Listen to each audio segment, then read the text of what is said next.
Assalamualaikum warahmatullahi wabarakatuh. Kembali lagi di channel Nasihat Kehidupan Misteri. Pada video kali ini saya akan membahas tentang 2023 Sabdo Palon Nage Janji. Tahun 2023 Indonesia harus waspada. Pasalnya ramalan Jayabaya mengungkap bahwa tahun 2023 adalah tahun datangnya Sabdo Palon Nage Janji. Sabdo Palon Nage Janji ini diyakini sebagai tanda akan terjadinya kekacauan atau bencana alam yang akan terjadi di berbagai daerah. Wong Jawa wis ilang Jawane adalah ungkapan Jayabaya yang menyebut tanda-tanda Sabdo Palon datang memomong masyarakat Jawa yang sudah kehilangan spiritualitasnya.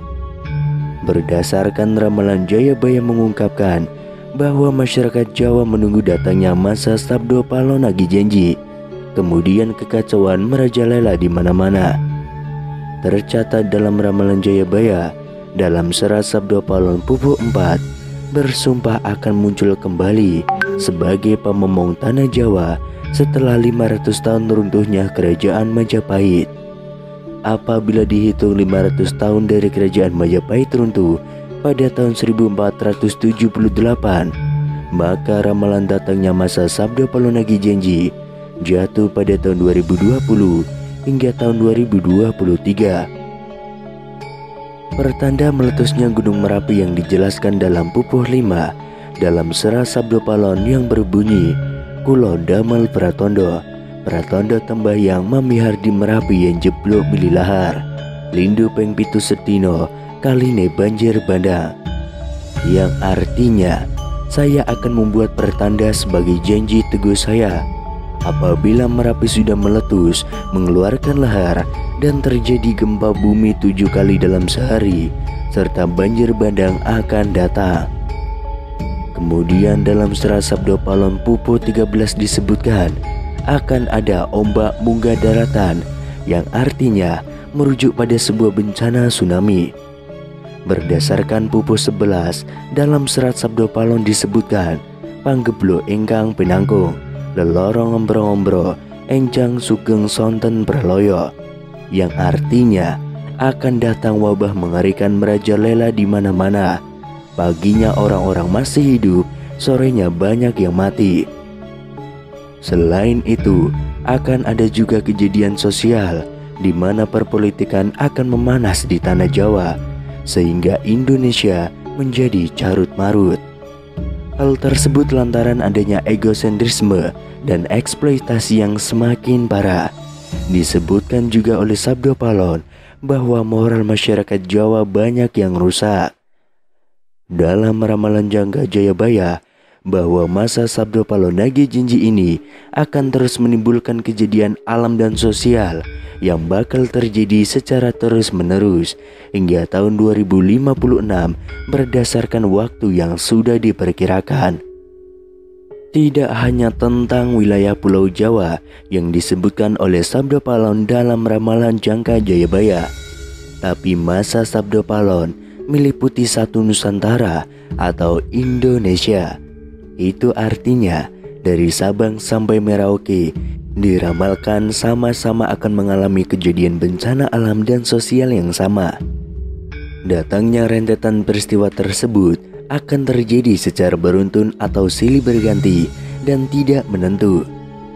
Perlu diketahui, Sabdo Palon merupakan tokoh legendaris, pandito, penasihat kerajaan Majapahit, penguasa terakhir yang beragama Buddha dari kerajaan Majapahit di Pulau Jawa. Beberapa ramalan Jayabaya terbukti pada beberapa dekade terakhir. Namun sebagai masyarakat kita tetap berdoa dan berikhtiar agar Indonesia selalu aman dan damai tanpa ada bencana apapun di tahun 2023. Sabdo Palon Nage Janji ini berawal saat Pulau Jawa dikenal angker pada zaman dahulu, hingga Syekh Subakir yang diutus menyebarkan agama Islam harus menghadapi tantangan hingga membuat perjanjian Sabdo Palon dengan roh halus penguasa wilayah, yakni Ki Semar Badranaya. Perjanjian Sabdo Palon itu dibuat sebagai kesepakatan antara Syekh Subakir yang datang menyebarkan agama Islam ke Pulau Jawa yang terkenal angker dengan roh halus penguasa wilayah, yakni Ki Semar Badranaya. Diceritakan pada masa dahulu, Pulau Jawa terkenal angker yang dikuasai roh halus Ki Semar Badranaya. Kedatangan Syekh Subakir yang diutus Sultan Turki, Sultan Muhammad I, untuk syiar agama Islam. Setelah keduanya terlibat pertempuran dan sama-sama kuat, Syekh Subakir dan Ki Semar Badranaya akhirnya membuat kesepakatan melalui sebuah perjanjian yang disebut Sabdo Palon. Namun kedatangan Syekh Subakir dalam melakukan syiar Islam di Pulau Jawa saat itu harus mendapat rintangan hingga membuat perjanjian dengan Ki Semar Badranaya sebagai roh halus sebagai danyang atau penguasa wilayah tanah Jawa.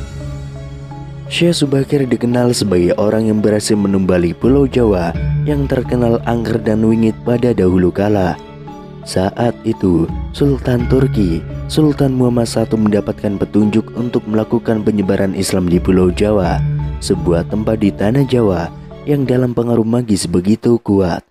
Mulai dari jin hingga setan menghuni setiap sudut tanah Jawa yang saat itu masih berbentuk hutan belantara. Diutuslah rombongan para alim ulama untuk mendatangi Pulau Jawa guna melakukan syiar Islam.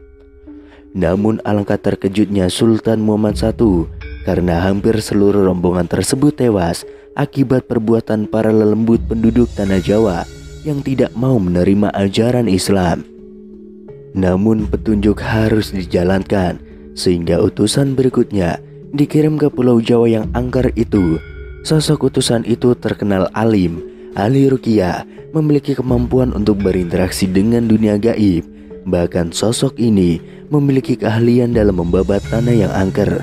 Dialah Syekh Subakir yang memiliki nama asli Syekh Tambu Ali bin Syekh Bakir, berasal dari tanah Persia atau yang sekarang lebih dikenal dengan negara Iran, yang langsung berlayar ke Pulau Jawa atas perintah Sultan Muhammad I. Sesampainya di Pulau Jawa, Syekh Subakir langsung menuju ke Gunung Tidar yang diyakini sebagai titik pusat dari tanah Jawa. Di puncak gunung ini, Syekh Subakir memasang tumbal berupa batu hitam yang sudah diraja. Batu tersebut dikenal dengan nama Aji Kalacakra untuk menetralisir daya magis negatif dari bangsa jin. Selama 3 hari 3 malam, batu tersebut mengeluarkan hawa yang sangat panas hingga para lelembut terpaksa menyingkir ke Laut Selatan Jawa.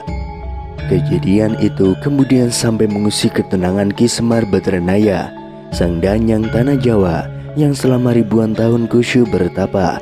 Pertempuran pun akhirnya tidak terhindarkan antara Syekh Subakir dengan Ki Semar Badranaya selama 40 hari 40 malam.